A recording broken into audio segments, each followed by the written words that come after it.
Welcome to our channel. நம்ம சேனலில் UGTRB maths prepare பண்ணுறவங்களுக்காக நம்ம தொடர்ந்து வீடியோஸ் கொடுத்துட்டே இருக்கோம். அதாவது ஸ்டாட்டிஸ்டிக்ஸ் வந்து இப்போ தொடக்கத்துலேருந்து கொடுத்துட்டே இருக்கேன்.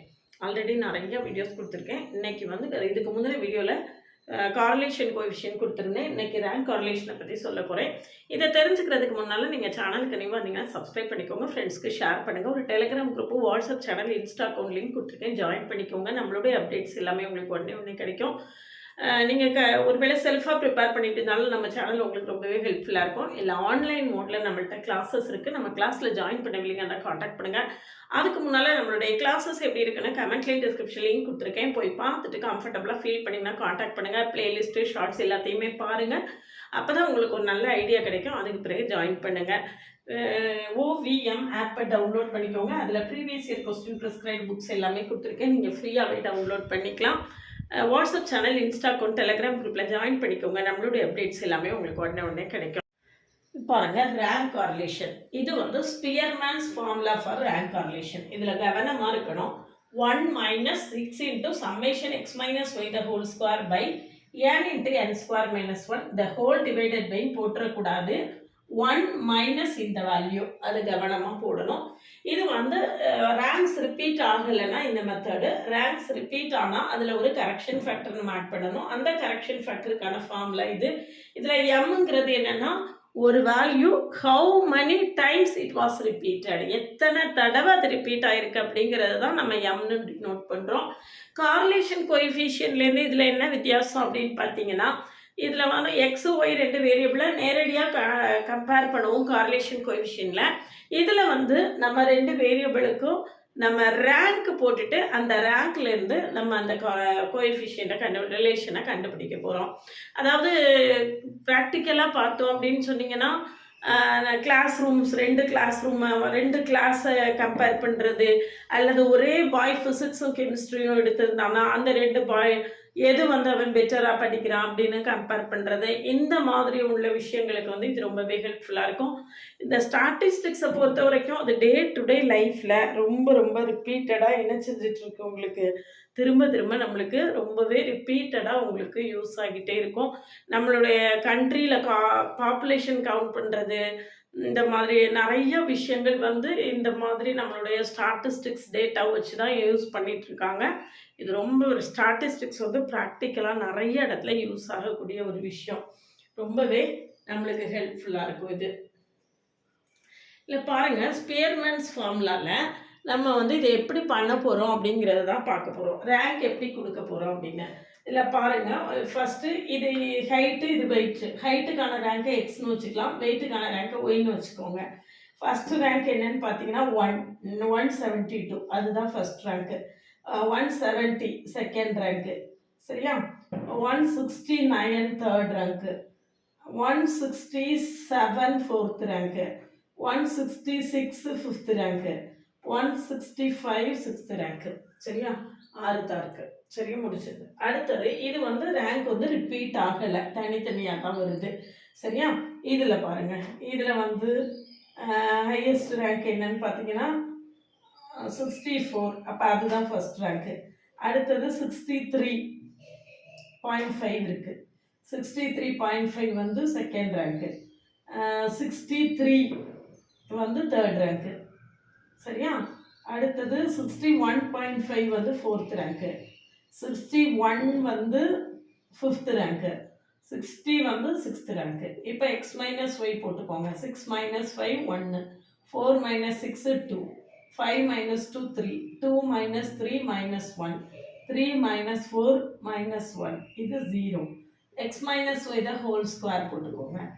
1 4 9 1 1 0, சரியா?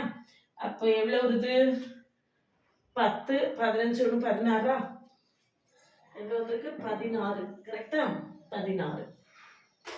இப்போ இந்த ஃபார்முலாவில் அப்ளை பண்ணிங்கன்னா 1 - 6 in rows equal to 1 - 6 into 16 by n into n square minus 1. 6 into 6 square 36 minus 1, அப்போ 35. அப்போ 6 கேன்சல் ஆயிரும். நம்மளுக்கு என்ன வருது? 1 - 16 by 35 வருது. ஆன்சர் செக் பண்ணிக்கோங்க. ஆன்சர் ஒர்க் பண்ணி செக் பண்ணிக்கோங்க. 0.543 0.543 16/35 கண்டுபிடிச்சிட்டு அதை 1லேருந்து சப்ட்ராக்ட் பண்ணி ஆன்சரை செக் பண்ணிக்கோங்க. இதுதான் நம்மளுடைய ஆன்சர். சரிதானா? இது வந்து அன்ரிப்பீட்டட் ரேங்க்ஸ். இப்போ அடுத்த ஒரு ப்ராப்ளம் கொடுத்துருக்கேன் பாருங்க. இது வந்து ரிப்பீட்டட் ரேங்க்ஸ். இதுக்கு ரேங்க் போடுவோம். இது எக்ஸ், இது ஒய். சரியா? இதுக்கு ரேங்க் போட்டிங்கன்னா ஃபிசிக்ஸ்லேயும் கெமிஸ்ட்ரிலையும் எப்படி மார்க் எடுத்திருக்காங்க அப்படின்னு பார்க்க போகிறோம் இல்லையா? 65 இது கொஞ்சம் இது போட்டுக்கிட்டோம்னா நம்மளுக்கு கழிக்கும் போது பிரச்சனை இல்லாமல் இருக்கும். 3 4 5 6 7 நீங்கள் கொஞ்சம் நோட்டில் போடும்போது நல்லா டேபிள்லாம் போட்டு நீட்டாக போடுங்க. நம்மளுக்கும் நீட்னஸ்க்கு ரொம்ப தூரம். சரியா? Age is a matter. நிறைய பண்ணி அழுத்து போச்சு, அதனால ரஃபாக போட்டுட்டு போகிறது. இப்போ 65 தான் ஃபஸ்ட் ரேங்க்குன்னு நினைக்கிறேன் இல்லையா? 65 ஃபஸ்ட் ரேங்க்கு. அடுத்தது இதெல்லாம் ஸ்டூடெண்ட்ஸை ரேங்க் போட சொல்லிடுவேன். 56 செகண்ட் ரேங்க்கு. இல்லைனா ரேங்க்கை பார்த்து எழுதிடுவோம், டைம் வேஸ்ட்டாக போயிட்டே இருக்கு இல்லையா? ரேங்க்கை பார்த்து எழுதிக்கோ. நீங்கள் ஒர்க் பண்ணி பாருங்கள். ஒர்க் பண்ணி பார்த்தீங்கன்னா இது 8th ரேங்க்கு, இது செகண்ட் ரேங்க்கு. இதில் வந்து 8th செகண்ட் நம்மளே போடுவோம், போட்டால் தானே சொல்லித்தர முடியும். தேர்ட் ரேங்க் என்ன அப்படின்னு பார்த்தீங்கன்னா 50. தேர்ட் ரேங்க் எவ்வளவு? 50. 50 வந்து இங்கே ஒரு தடவை இருக்குது, இங்கே ஒரு தடவை இருக்குது. அப்போ தேர்ட் ரேங்க் 50னா 3 + 4/2 3.5. எத்தனை தடவை ரிப்பீட் ஆகுது அப்படின்னு பார்த்துக்கோங்க. அப்போ இதுவும் 3.5 தான், இதுவும் என்னது தான்? 3.5 தான். இதுவும் 3.5 தான். அடுத்த ரேங்க் என்னன்னு பாருங்க. அடுத்த ரேங்க் 50க்கு அடுத்தால என்ன இருக்குன்னு பார்த்தீங்கன்னா 65 56 44 நினைக்கிறேன். ஆமாம், இந்த இருக்கு 44. 44 என்னன்னா 3 4 முடிஞ்சது. அடுத்தது 5 6/2. இப்போ 5.5. இதுவும் 5.5. இதுவும் நம்மளுக்கு என்னது? 5.5. சரியா? அடுத்த ரேங்க் என்னன்னு பாருங்க. இந்த 44க்கு அடுத்து என்ன இருக்குன்னு பாருங்க. 44க்கு அடுத்தால 6 வரைக்கும் கொடுத்தாச்சு. அடுத்து நம்ம என்ன கண்டுபிடிக்கிறோமோ அது 7 தான். 38 7, 35 8, 26 வந்து 9, 15 வந்து 10. ஓகேவா? இப்போ பாருங்க, ஒய்க்கு ரேங்க் கொடுக்குறேன். ஒய்க்கு ரேங்க் கொடுக்கும்போது ஃபர்ஸ்ட் ரேங்க் 75. அப்படிதானா? ஆமாம், first rank 75, second rank 70, second rank 70, third rank 60, fourth rank 58, fifth rank தானே இது? ஃபோர்த் ரேங்க் வந்து 58, ஃபிஃப்த் ரேங்க் வந்து 55. சரியா? அதுக்கு அடுத்தது 55க்கு அடுத்தால 40ஸ்லே இல்லை, அப்போ 30ஸ்ல தான் பார்க்கணும்.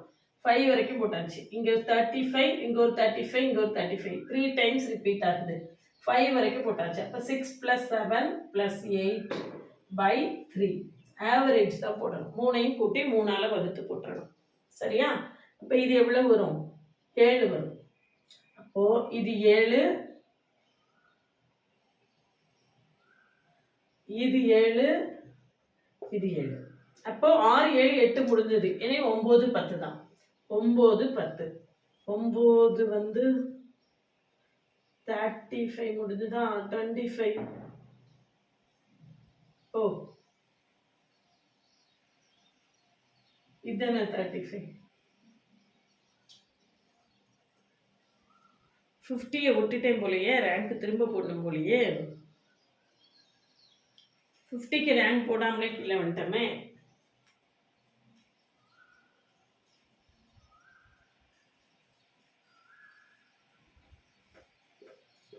திரும்ப ரேங்க் போடலாம். ஃபர்ஸ்ட் ரேங்க் வந்து 75, second rank 70, third rank 60, fourth rank 58, fourth rank 58, fifth rank வந்து 55, சிக்ஸ்த் ரேங்க் வந்து 50. So sixth rank 50. 50க்கு அடுத்து 40 இல்லை, 35 தான் இருக்குது.